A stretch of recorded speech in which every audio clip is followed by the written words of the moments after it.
First it was Google, now it's Amazon and Apple in the crosshairs of Brussels, the European Competition Commissioner playing tax collector in this instance, ordering Amazon to pay some 250 million euros to Luxembourg. Now the question, will the Luxembourgers take collection? We ask because in the same breath, the Commission announcing it's taking Ireland to the European Court of Justice for failing to recover up to 13 billion euros of tax from Apple. That order came in more than a year ago. Tweeting his support for Commissioner Vestager, the French president, the same Emmanuel Macron, who earlier in this same week inaugurated a new Amazon warehouse, bringing 500 jobs to his native northern region. So how does the EU handle the likes of Amazon, Apple, Google, companies that are headquartered in the USA, dominant in Europe, and who somehow don't seem to pay much tax? Is the Silicon Valley the problem? Or EU member states that act as tax havens? Could Macron's call for a common corporate tax rate on the continent one day actually become reality? Today in the France 24 debate, Make 'em Pay. And with us from Dublin, Paul McDonald, Executive Director of the Global Digital Foundation. Thank you so much for joining us. Good evening.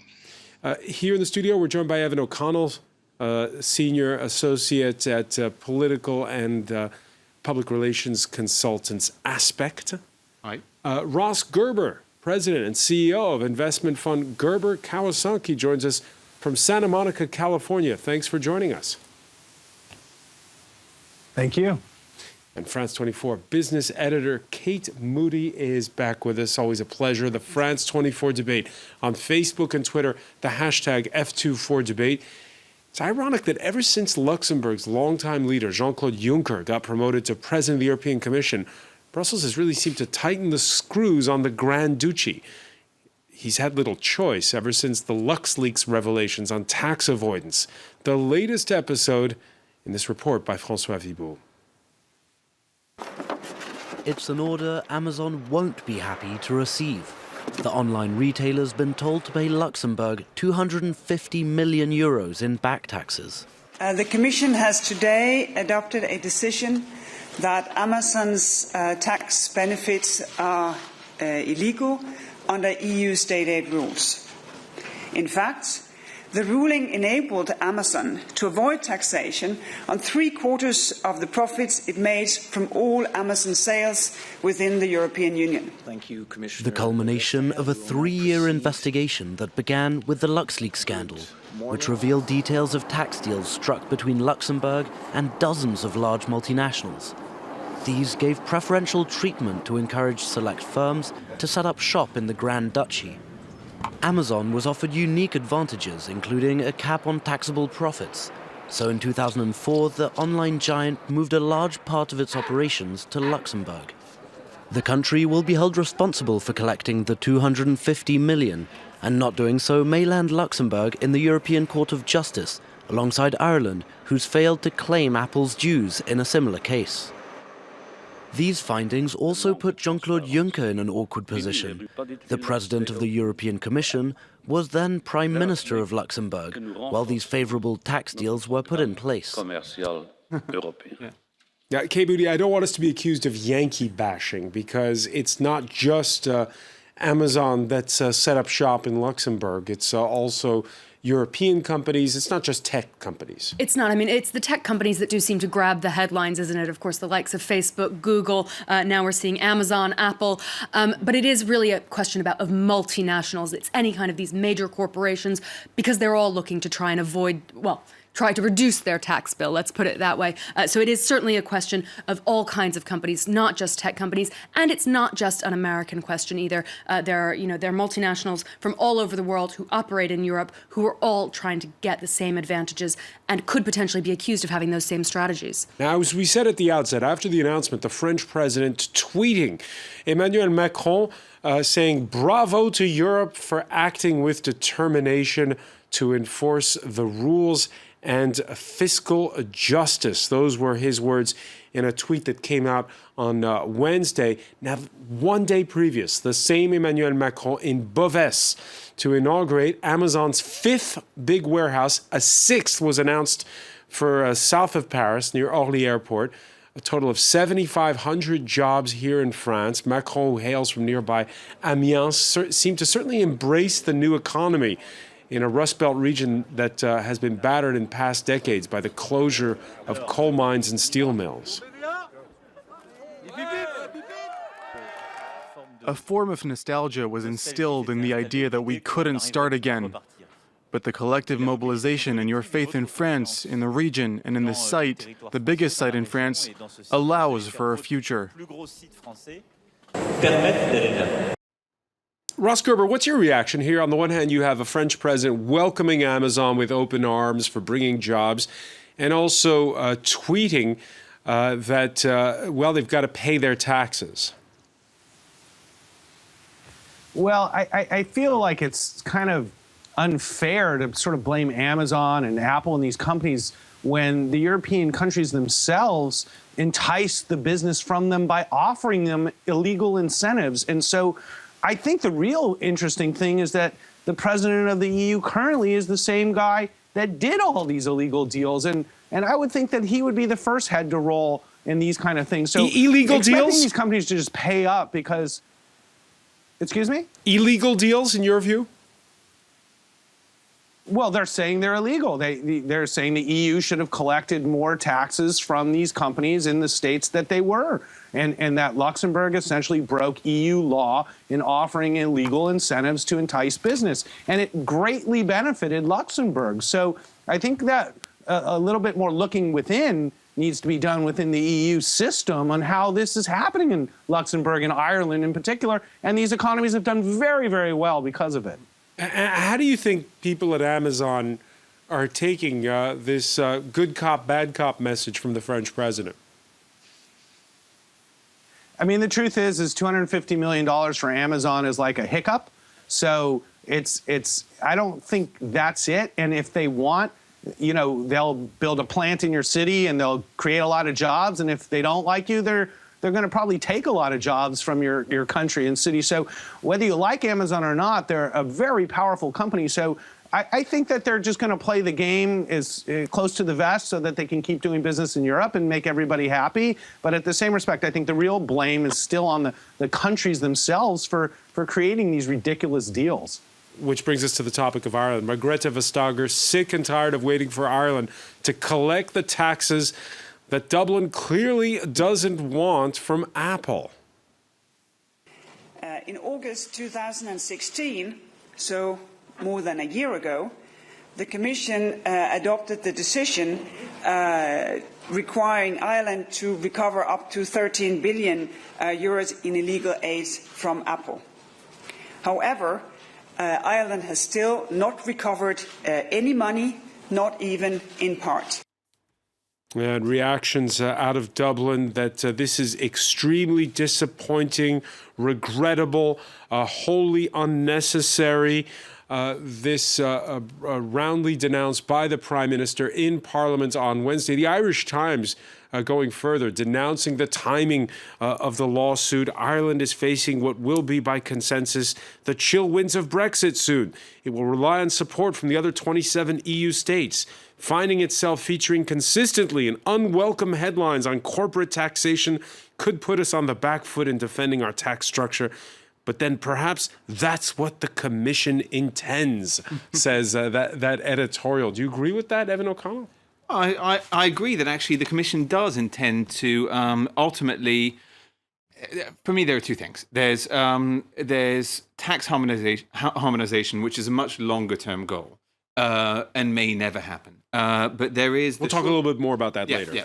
There is the shorter term goal of tax transparency and tax justice, which means ensuring that individual companies don't get sweetheart deals. And that was the case for Apple in Ireland, just as it was the case for Amazon. And the Commission right now has put a proposal through the institution that's being worked through at the moment, which would require country-by-country reporting on income, profit, and tax. And that would be a start.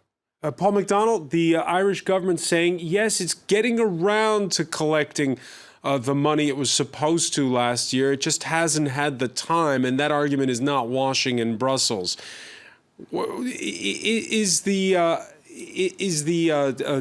side are you on this one? Well, I think the way this action was taken against Ireland, I mean, using the competition legislation was a bit strange, and the state aid rules, it was a bit strange. And I think the Irish were under the impression that what they were doing was legal and had been legal, and it certainly doesn't seem obvious that it was state aid. Having said that, I think there are wider misgivings in Europe amongst policymakers as to how the overall tax regime works, and I think there is a cogent case to be made for somehow rationalizing how corporate tax in Europe is actually conducted. But I am concerned that there is an element of EU policy decisions about technology companies that sometimes appears to be taking an aggressive line almost for the sake of it, when in fact I think there are various reforms that maybe Europe needs to look at in terms of taxation policy. Certainly where I think the continent is going, or where the Union is going with tax policy, is a little bit worrying if we start taxing companies based on turnover and that kind of thing, because that could have negative impacts on things like the digital divide. And you think that there's, what, an anti-US bias? Is that what you're saying by having a fixation on technical companies? I think that there's been a tendency, for the Commission, and this may not be a case with Ireland, but the Irish case, but I think there's a tendency in the Commission to react with alarm to the very rapid growth of technology companies and technology platforms in Europe. And I think there's an element of panic. I mean, the panic, affects views about privacy, but I think it also affects views about economics. Why is this panic taking place? Yeah. I think the panic is understandable, because I think with technology, when you have new technologies and enormous disruption like this taking place in any economy, you tend to get this. We had this with the introduction of Kodak cameras back in the 19th century, where people thought they were going to invade privacy. People with cameras taking photographs everywhere, and there was a huge panic about this, and legislation was passed. Now, I think technology has this impact on the privacy side, but I think it has an impact like this a little bit on the economic side as well. There is widespread concern about economic disruption and the impact of that. And so I think there's a very important conversation to be had about this. I mean, European countries are understandably very worried about where their future tax is going to come from. And I think that these kind of actions with regard to Ireland are shots being fired, opening shots being fired, as it were, in a sort of battle over these issues. But I'm not sure if simply taxing all these companies willy-nilly, or taxing them without thinking through the policy is necessarily simply the solution. There are wider issues. But in this case, they're dragging their heels. They were told last year to go collect the money, and they said they do it, and they haven't done it. Yeah, but there's I think they're setting up, the Irish are setting up a system. Ross Gerber. Yeah, I mean, you're missing the point of a very big one is if they collect this money and tax reform does go through in the United States where we lower corporate tax, you're going to see trillions of dollars leave European banks and investments to come back to the United States. And one of the reasons that all this money is in Europe is because of the very low taxes these companies have paid. Now, I don't think that you're picking on American tech companies. I think you're picking on the companies that have the most money, and most money in Europe. And so it's an easy target, because Apple actually could pay $15 billion, but they're never going to pay $15 billion without yanking every employee out of Ireland and shutting down their operation. There's going to be a punishment. So,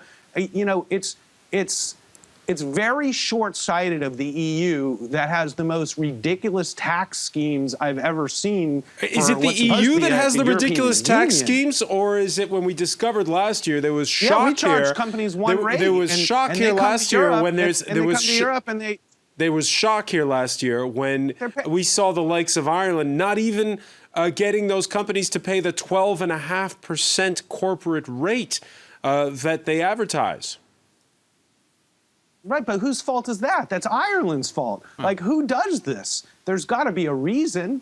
and it's for business. That Apple has thousands of employees in Ireland right now, and it's a big part of the economy there. So Ireland's been doing this for a long time, and it's made the Irish economy. That's why they want to stay in the EU. But you know, Apple's actual global tax rate is really low thanks to Ireland. So this abuse has been going on. Everybody knows it's been happening. But I think the solution isn't something that will ultimately hurt Europe. Because remember, you collect this money, but there's going to be a backlash to that. And it's going to be in the economic performance of these countries. Evan O'Connell. I mean, first of all, when we're talking about the US having one corporate tax rate, that's not entirely true. States have their own tax rates, and states indeed have their own rules when it comes to reporting and so on. There's a reason why Delaware is a tax haven. But mostly it's the same. It's more harmonized, for sure. But if you look at tech companies compared to traditional multinationals, tech companies, according to Commission data, pay an average of 10.1% in corporate tax on a European level, compared to 23.2% for multinationals as a whole. That is a rather dramatic. And why is that? Why is that? Why is that? It's because of the nature of tech companies. Ireland. It's partly Ireland, but it's partly also the nature of online selling.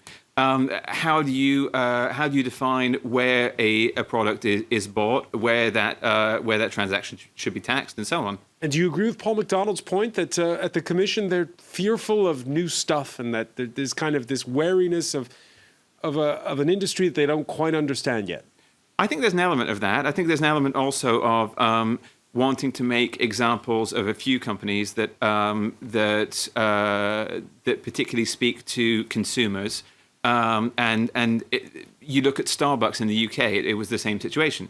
Companies that are particular names to consumers, and people wake up and go, wait a second, okay, they're doing something. And this gets back to your initial point, Kate Moody, which is there is politics involved. Well, of course there is. And we're actually really seeing two strains of it here, aren't we? We're seeing the Commission on the one hand trying to sort of play catch up, issuing these bills for back taxes.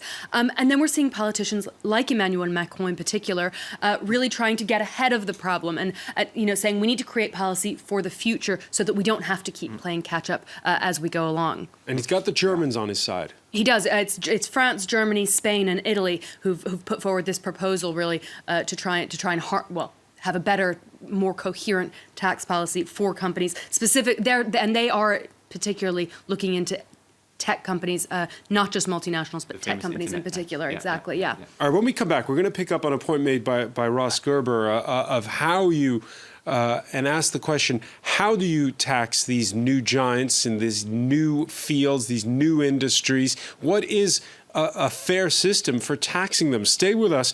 You're watching the France 24 debate.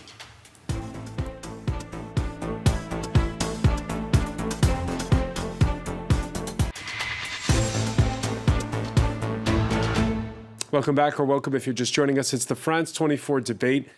Amazon and Apple in the crosshairs of the European Commission, or you might argue Ireland and Luxembourg for not collecting taxes against those two U.S. tech giants. We're talking about it in the company of Paul McDonald, Executive Director of the Global Digital Foundation. Welcome back from Dublin.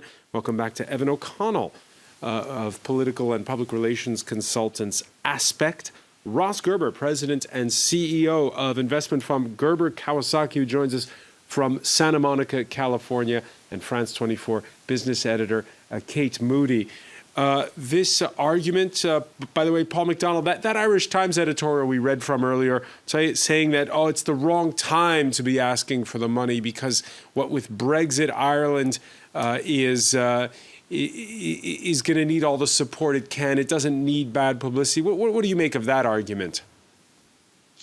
Well, Irish policymakers are pretty anxious about Brexit, so I think it's understandable that they and this is a very big problem for Ireland, and so Ireland is quite keen to avoid instability in its economic model, and I think that's very understandable. Ireland is a small country and is very vulnerable, I think, to Brexit. So it's really asking for a little bit of latitude on the implementation, which I think is reasonable because the impact in Ireland of the changes coming down the track with Brexit are pretty outsized potentially.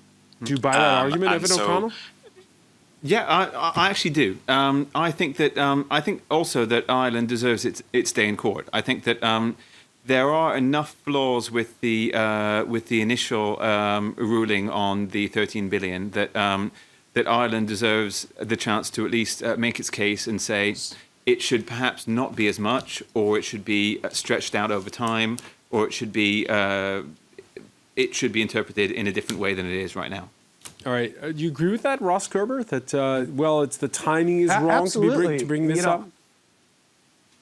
No, I'm a big fan of Ireland, and I agree that Brexit is a disaster for them, because I think Brexit is a big mistake, actually. And if I'm Ireland, I don't want to be dragged with England down with my economy, and so I want to. So be they part should of get the a free EU, pass but on I tax also avoidance? don't want to have my economy destroyed. What? So they should get a free pass on tax avoidance for now, or they should wait before settling the issue? Well, it's not per se a free pass. I think that I agree they deserve their day in court. Like, they deserve a chance to explain where they're at and to come up with something reasonable, because to try to collect $15 billion from Apple isn't going to be that easy, even if they try.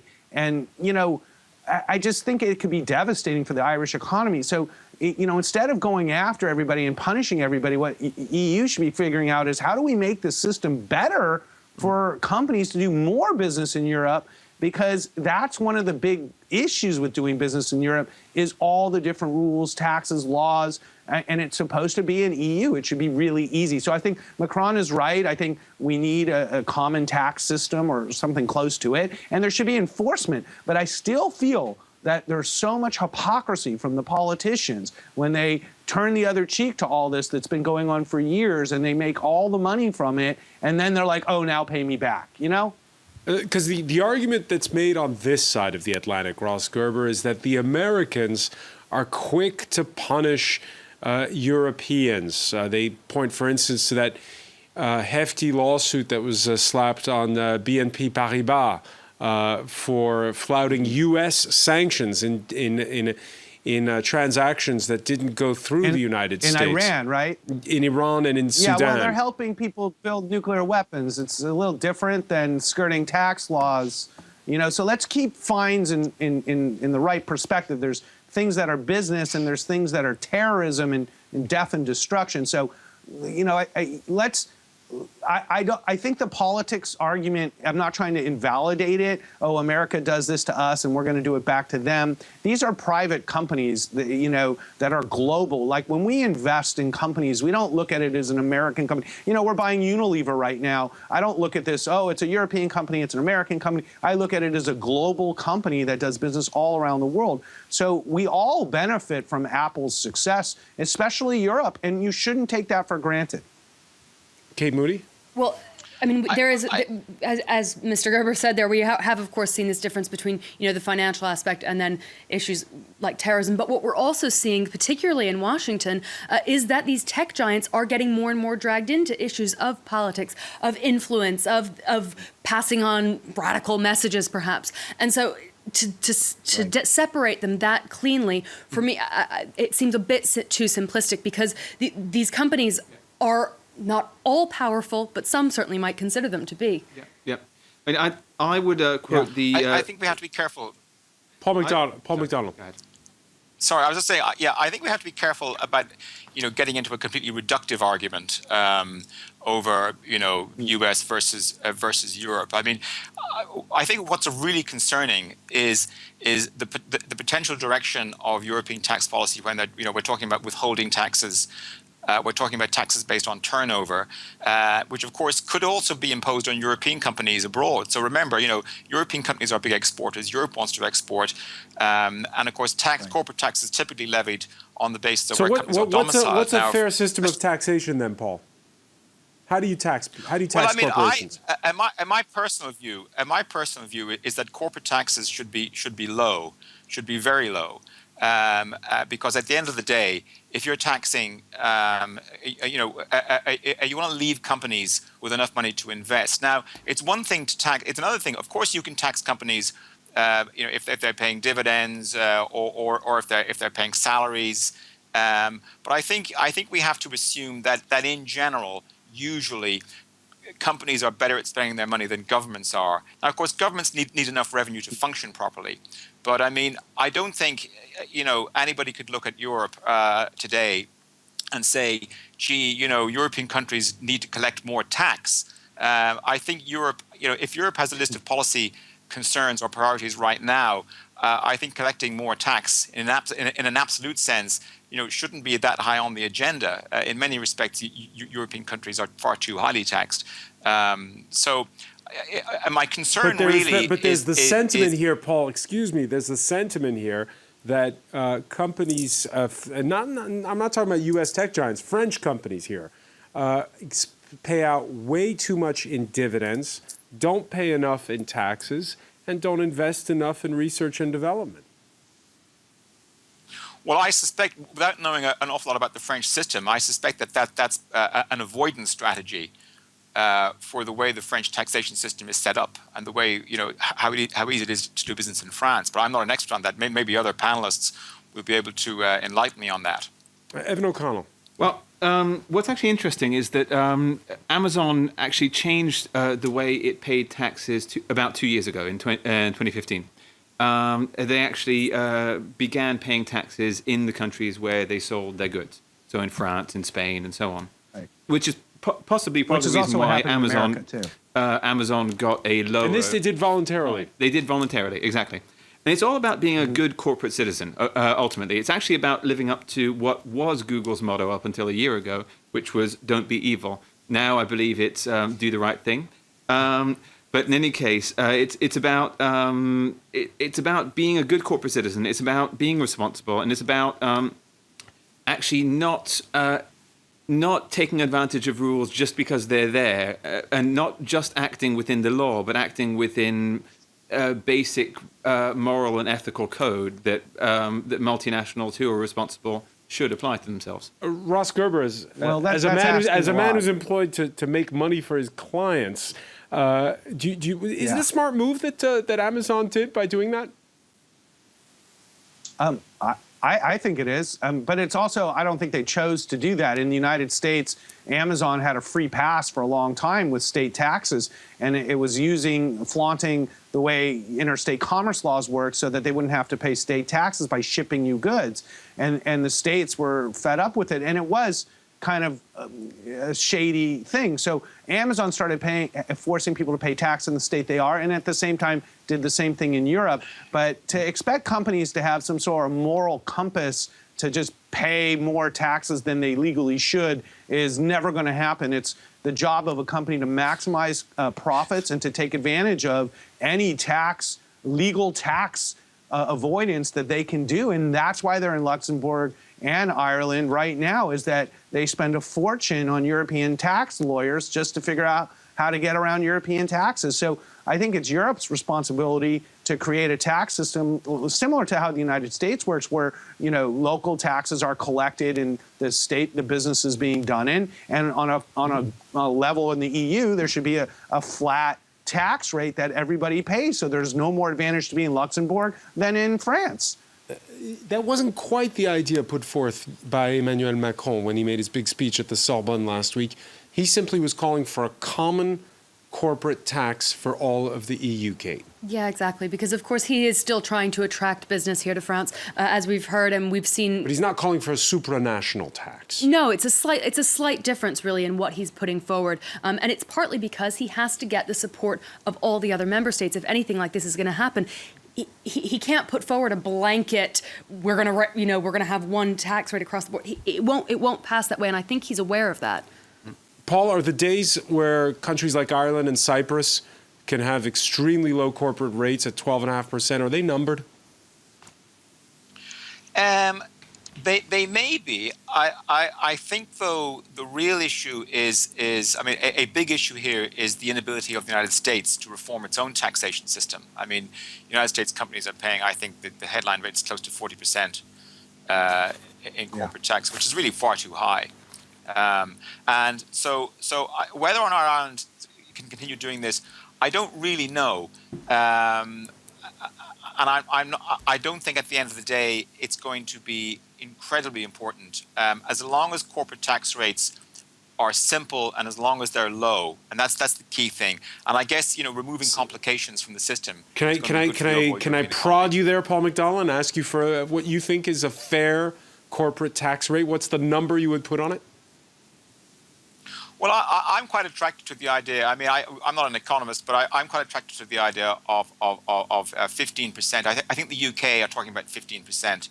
And I personally tend to be in favor of things like flat taxes. So, if a 15% corporate tax, a 15% income tax, a 15% VAT, all across the board, you wouldn't need any accountants. Everything would be very simple. Of course, it would take a while to implement, and you'd have to be careful. But a flat tax for income. Well, that's a different argument. I'm not sure everyone would agree with that. Certainly, corporate tax should be low, and I think 15%, but it should not be high. Over the past decades, the corporate tax rate has dropped consistently in the major developing countries. It's going to drop further under Donald Trump's tax reform. But if we look at the numbers here in Europe, they're not as low as, of course, as 12.5% in France. But as you can see on this chart, they have gone down consistently. And, Evan O'Connell, with Brexit, the UK is hinting that, it could set itself up in a way as a tax haven almost. Well, it is something that's being talked about among many people within the Conservative Party, yes. Now, the one thing I would say first is that the US top rate is actually not the effective rate of corporate tax, because there are so many loopholes that the effective rate of corporate tax is much lower in the US. But quite aside from that, yes, the UK is a country where a lot of politicians now are saying, we want to be a Singapore of Europe. We want to be a low tax, low regulation society. And I'm not sure that, given the way that political winds are blowing in the UK right at the moment, certainly with the Conservative government not particularly... Yeah. The Conservative government is not particularly popular. Theresa May had a disastrous conference speech, as you may have seen. And heard. And Jeremy Corbyn is rather popular at the moment. And certainly things seem to be going more in that direction. Full disclosure, you're more tending towards the Labour Party on this one. Let me ask you, so you heard Paul McDonnell talk about a 15% corporate tax rate for all of Europe. And the French and the Germans, this is one point where they do agree. What would you like to see as what would be a fair corporate tax rate for Europe? Once again, like Paul, I'm not an economist. I wouldn't talk so much about an effective rate, but rather a transparent rate and a transparent way of taxing. I actually agree with a flat corporate tax. I believe that a flat tax when it comes to companies and business income is probably not a bad thing. And I think that if there were at least harmonized rules when it came to taxation, even if the rates were different in Europe, and harmonized rules when it came to reporting, that would be a big thing. That would be a big step forward. Ross Gerber, we're discovering with the digital economy that, wealth is being generated in ways that we don't yet completely understand in some parts. Should there be a different way of taxing these big tech giants? Well, not necessarily. I think you guys are making it a little more complicated than it really is. Apple's financials are some of the cleanest, easiest financials of any company that we own. And, it's a really straightforward system we have, and where Apple manipulates the system is actually in Europe, and that brings their tax rate, down. The truth of the matter is you sell a product or you sell a service, you get revenue, you have a cost of your goods, and your financials are your financials. And America's system is pretty good for entrepreneurship. We have the most amount of new businesses formed, and we have a fairly simple taxation system. It's just very high. In Europe, I think you could see an enormous growth in your economies if you simplified your tax system and your regulation system for businesses. And that's what I think the EU should be focused on. You already have a lower tax rate, whether it's 15% or 20%, you're still incredibly competitive, but make it easier for people to start businesses, understand transparency, which you brought up, which I think is really important. I mean, just to figure out tax laws in Europe, every country is different in all the things they do. So I would disagree that the United States has all these loopholes and stuff. We really don't. It's pretty straightforward. And I have my own company. I'm paying taxes right now, and I can tell you it's 35%. 35%. Ross Gerber, what are your thoughts on the current climate when it comes to the relationship between the United States and Europe? We saw Donald Trump, especially in the early days of his presidency, complain about the manufacturing in Europe as being unfair competition. Are we headed towards a worsening of relations between the United States and the EU, particularly since, well, these tech giants, most of them are American. In fact, all of them are American.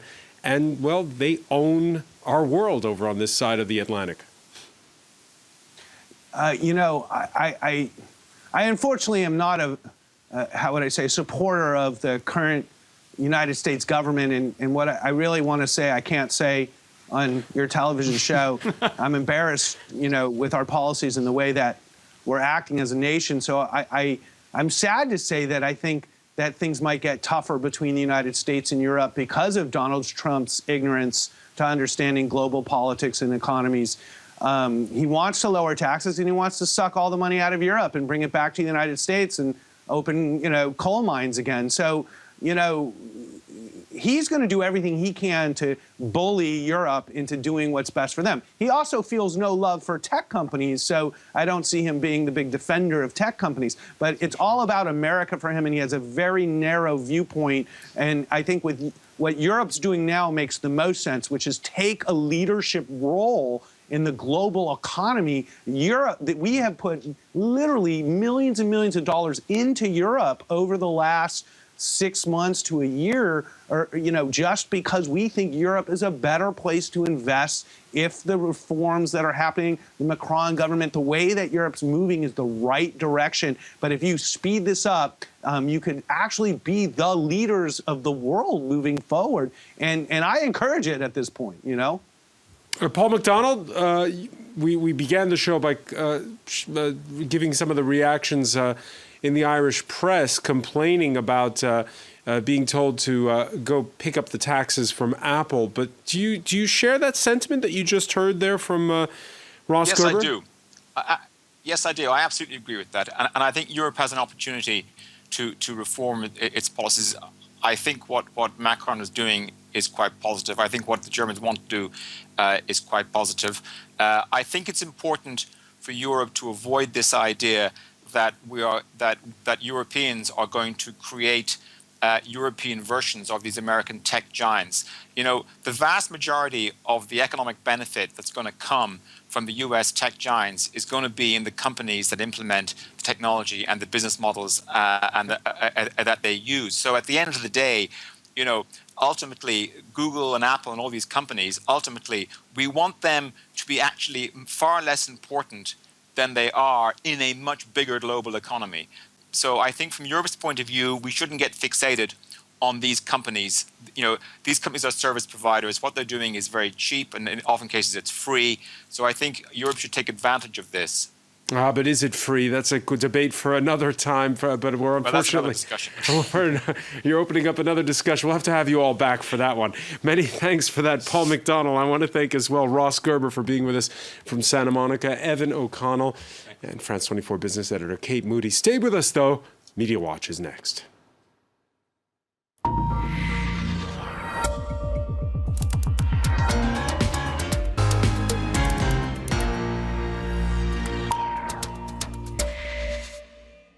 All right, we say hello to Emma James. Hi there.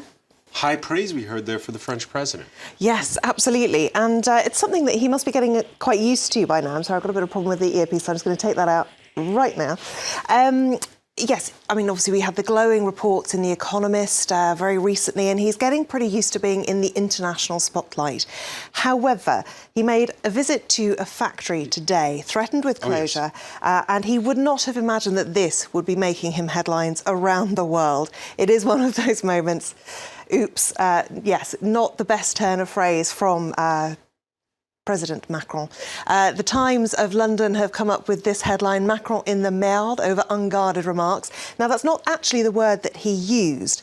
It is a very coarse turn of phrase that he happened to employ at this moment. It was vulgar. Very vulgar. Yeah. I've been canvassing opinion, would you say it in front of your grandmother? And the general feeling was, no, you wouldn't. It has lots of different translations in English. The most polite is, instead of causing trouble, some of these protesters would be better off going to see if they can get a job at a factory nearby that is currently hiring workers. Stirring stuff is what you said, right? Yes, that's exactly. A lot of people translating okay, so this was a hot mic incident where the microphone was on. I'm getting to that. Yeah.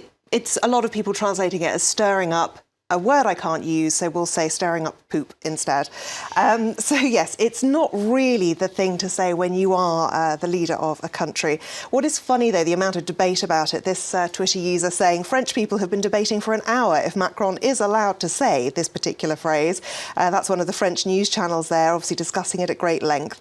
Nodar, the cartoonist, came up with this drawing saying, finishing his sentence for him, really, saying some people would be better off keeping their mouths shut. But obviously, absolutely, Macron's people rode to his defence very swiftly, including this PR person for Macron saying that actually the quote that's been played on air has been edited, that it's been taken out of context. And he went on to post the full exchange on Twitter so that people could judge it for themselves, really. I'm not sure that it actually helps the case at all. You do actually see the person he's speaking to slightly recoil, a little bit surprised at the turn of phrase. Bruno Roger Petit also went on to say that Emmanuel Macron didn't realise he was being filmed. But as HuffPost have kindly done here, you can see there's a huge microphone up above him. Clearly there are cameras in front of him. So for him not to have known, it's pretty unthinkable. But yes, it was something that he has said himself. He was thinking of it as a private conversation, really, rather than... But as we all know, every rule in broadcasting is that if there's a microphone or a camera there, you've got to pretend and act as though you are on air. Christophe Castanet, who's a spokesperson for the government, had this to say, that you can be educated and speak like a Frenchman. He said that a president should be able to use the words that we use all the time. I don't know whether that really carries much water, and certainly lots of criticism out there. Clémentine Autain, who's from La France Insoumise, Rebellious France, the very left-wing party, she says that it's contempt based on class towards employees who are fighting for their jobs. These are employees who are either being fired or having to travel bigger distances to go to a new job. And there have been some very lively, to say the least, protests there, some fairly strong action being taken by workers. And obviously Macron is painting himself very much as pro-business, and you do run the risk then of being seen as anti-worker. Some of the other reactions to this, well, the Daily Mail in the United Kingdom has picked up on it as well, and also mentions the fact that just a few weeks ago he referred to people who were protesting about employment law as slackers. And it is interesting that in just a few months in power, he hasn't even been in power 6 months yet, Marianne Mediapart has listed the many turns of phrase that he might regret quite a bit. And it says the words of Macron that really speak for him, saying these are very revealing about the man himself. And it includes things like saying there are those who succeed and those who are nothing. Not a very nice turn of phrase. He's called people illiterate. That was back when he was the economy minister. So he's also talked about his ideas being too complex for other people to understand. Now, some people are saying that this is actually putting him into the Sarkozy bracket. Nicolas Sarkozy used a few coarse turns of phrase in his time as French president. And the Huffington Post, again in French, has actually come up with this Macronzy, obviously seeing him as possibly very much following in Nicolas Sarkozy's footsteps. And reinstating that left-right divide that we have here in France. Many thanks, Emma James. I want to thank our panelists once again. Thank you for joining us here in the France 24 debate.